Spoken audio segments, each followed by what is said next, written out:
Viewers अस्सलाम वालेकुम। आज DHCD कराची के हवाले से एक बड़ा अजीब मैंने जुमला सुना।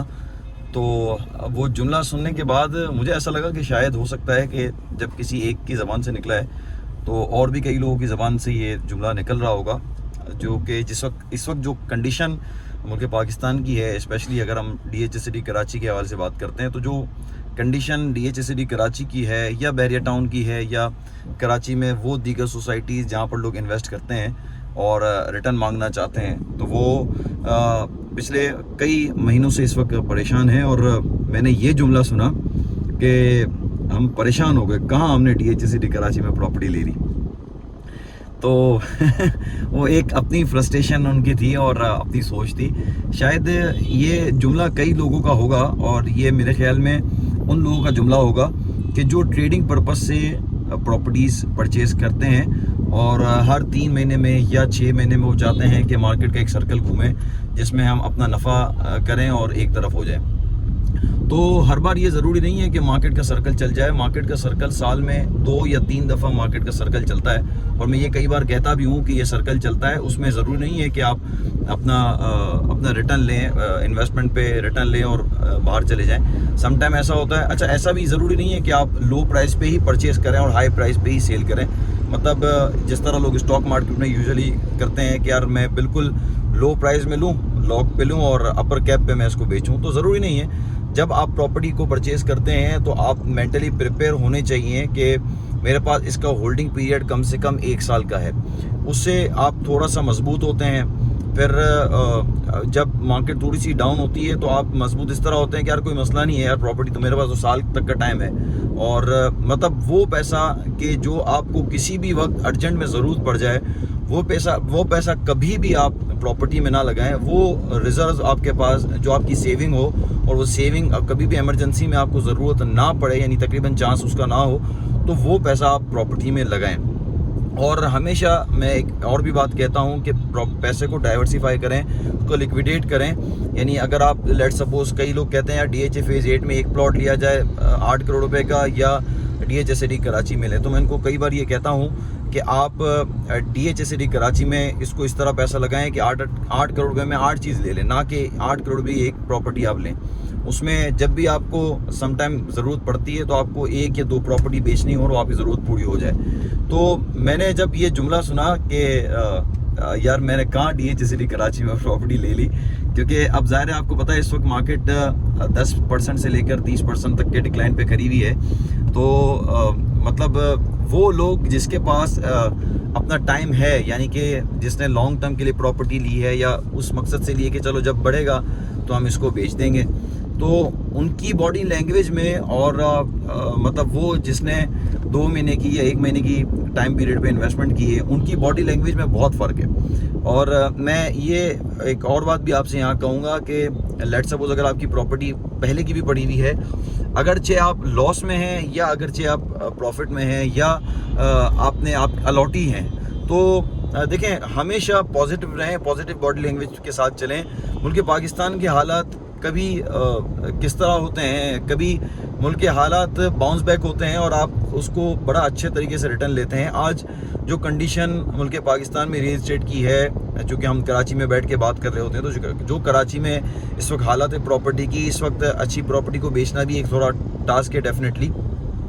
लेकिन कभी भी आप नेगेटिव बॉडी लैंग्वेज से ना उतरें। जब भी नेगेटिव बॉडी लैंग्वेज पे जाएंगे तो मैं आपको बता रहा हूँ, वो एक्सपीरियंस मैंने लोगों को देखा है कि वो लेते हाई रेट पे हैं, बेचते लो रेट पे हैं, और यही वो स्टॉक मार्केट की तरह जो है वो अपने पैसे जो है वो डुबा के चले जाते हैं और वो जो है वो ऊपर आधे सड़ के बाल जो है ना उड़ गए होते हैं। मैं माजरत चाहता हूँ, खैर मजाक के तौर पे कह रहा हूँ, लेकिन ये तरीका मैं आपको पहले भी अर्ज़ करता हूँ कि जब भी प्रॉपर्टी की परचेजिंग, फिर आपसे कह रहा हूँ, जब भी प्रॉपर्टी की परचेजिंग करें तो आप इसको थोड़ा सा लॉन्ग टर्म के लिए जाएँ। शॉर्ट टर्म के माइंड से अगर लेते हैं तो आपके पास ये पैसा इमरजेंसी की सूरत में, ऐसा ना हो कि इमरजेंसी आ गई आपने बेचना है, तो वो थोड़ा सा ज़रूर ख्याल रखें। इसके अलावा आज मैंने वो लोग भी देखे हैं कि जिनकी प्रॉपर्टी, जिन्होंने अच्छे वक्त में प्रॉपर्टी परचेज़ की थी जब मार्केट चल रही थी, तो वो उन्होंने जो प्रॉपर्टी परचेज़ की थी वो प्रॉपर्टी थोड़ी इफेक्टेड प्रॉपर्टी थी। मैं आपको ये बताऊं कि जब भी आप प्लॉट की परचेजिंग करें,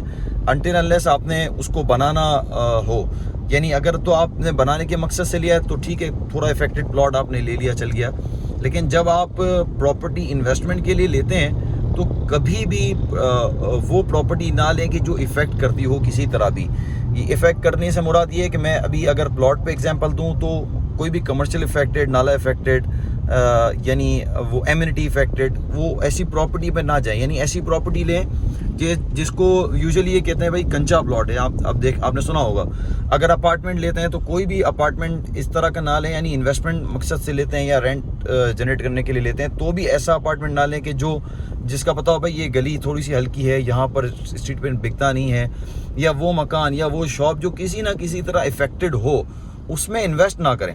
मैंने DHCD कराची में कई वो लोग देखे हैं कि जो 1 करोड़ रुपए का बजट लेके आए, तो मतलब उनको मैंने सजेशन ये दी कि भाई 1 करोड़ रुपए का आपका बजट है तो आप वो सेक्टर में प्रॉपर्टी लें, वो सेक्टर में प्लॉट लें कि जहाँ का प्लॉट इफेक्ट ना करता हो, क्लियर प्लॉट हो। यानी मार्केट के हालात का नहीं पता, कभी भी बुरा वक्त आए, आपको इमरजेंसी में पैसों की ज़रूरत पड़ जाए तो वो प्लॉट आपको बेचते हुए फ़ौरन निकल जाए, मार्केट से 1 लाख 2 लाख 3 लाख रुपये नीचे आपको ऑफर आ जाए। लेकिन कई वो लोगों ने इस तरह प्रॉपर्टी ली, लेकिन कई वो ऐसे लोग थे कि जिन्होंने वो प्रॉपर्टी ली नीचे सेक्टर में, इफेक्टेड एरिया, जो गैस पाइपलाइन करीब हो गई या नाला करीब हो गया, कमर्शियल इफेक्ट हो गया। उन्होंने कहा सब चीज़ बिक जाती है यार, बिल्कुल सब चीज़ बिक जाती हैं, लेकिन समटाइम ऐसा वक्त आता है कि आपको पेमेंट की ज़रूरत है with in a month, but with in a month वो आपको बायर नहीं लगता। अभी भी आज वो लोग मिलते हैं मुझे, वो कहते हैं कि यार इसके ऊपर कुछ ऑफ़र दे दो, कोई ऑफ़र दे दो। तो देखें, आज भी शायद वो लोग समझते हैं कि ऑफ़र को जनरेट करना बहुत आसान है। देखें, आज के वक्त में और पहले के वक्त में बहुत फ़र्क है। पहले के वक्त आज के वक्त में फ़र्क क्यों है, वो इस तरह फ़र्क है कि जब आप प्रॉपर्टी बेचने जाते थे ना, आपको offer broker with in 2 day देता था। लेकिन अब थोड़ा सा मामला चेंज हो गया। अब देखें, पहले वो देता था ऑफ़र, अगर वो प्रॉपर्टी को उठाता था फिर बेचता था और बिक जाती थी प्रॉपर्टी। लेकिन अब थोड़ा सा वक्त चेंज है, वो इस तरह ऑफर नहीं देता जब तक या तो उसके पास पेमेंट मजबूत पीछे ना हो, इन हैंड ना हो, या पीछे कोई बायर पक्का ना हो। क्योंकि प्रॉब्लम ये आता है कि वो अपने नाम पे प्रॉपर्टी अगर ट्रांसफ़र करवाएगा, advance tax at the time of buying देगा, जब बेचेगा तो गेन टैक्स की मद में एडवांस टैक्स देगा, फिर ट्रांसफ़र फीस देगा। अल्टीमेटली वो खड़ा हुआ होगा तकरीबन 5 से 6% ऊपर कॉस्ट पे, तो वो ट्रांजिशन में 6% ऊपर कॉस्ट पे खड़ा हुआ होगा। 1 करोड़ रुपए का प्लॉट दिया, 1 करोड़ 6 लाख रुपए का पड़ गया। तो जब मार्केट चलेगी फिर जाके उसको बेचेगा, फिर एक 10 की मार्केट होगी तो 4 लाख कमाएगा। तो पहले वक्त अलग था, पहले आपको ना इतने आपके ऊपर भारी टैक्स होते थे, आपने प्रॉपर्टी ली, ट्रांसफ़र करवा ली, तो पहले ब्रोकर ऑफर दे देता था। आज के वक्त में ब्रोकर इस तरह ऑफर नहीं देता जब तक कोई पक्का बायर ना हो। आज भी कुछ इन्वेस्टर्स ऐसे हैं कि जिनकी पेमेंट ब्रोकर्स के पास पड़ी हुई है और लेके वो ट्रांसफ़र करवाते हैं, लेकिन बहुत कम ऐसा चांस होता है। तो अल्टीमेटली तमाम बातों का जो लुभाब मैं आपको आज की वीडियो का कहूँ कि डोंट बी डिसअपॉइंट, अपने आप को फ्रस्ट्रेट ना करें, फ्रस्ट्रेशन की तरफ ना जाएं। और अगर आपने प्रॉपर्टी ली है तो बस सही है, इसको चलाएं यार। 2-2 4-4 महीने में प्रॉफिट खाने के मकसद में हम जो है ना वो फंस जाते हैं। और अगर आज भी आप कोई प्रॉपर्टी लेने के लिए जाते हैं तो उसको कम से कम 1 साल का माइंडसेट आप रखें जहन में कि 1 साल आपको वो प्रॉपर्टी रखनी है। जैसे ही बाउंस बैक हुआ 20-25%, 30% मार्केट इंप्रूव होती हैं, इसमें कोई बड़ी बात नहीं हो जाती हैं, तो उस वक्त चांस लीजिएगा और उस वक्त प्रॉपर्टी बेचिएगा। तो ये एक आपको मशवरा है। और जो आपका, अगर मेरा वाला जो जुमला मैंने बताया, किसी ने मुझे जुमला कोट किया, तो अगर आपका भी ये जुमला है तो होपफुली कि ये अब नेक्स्ट टाइम आपका ये सेंटेंस नहीं होगा, चाहे DHCD कराची के लिए हो, बहरिया टाउन कराची के लिए हो, तो कभी भी इस जुमले की तरफ वापस नहीं आएगा कि यार मैंने कहाँ प्रॉपर्टी ले ली। अपना ख्याल रखिएगा।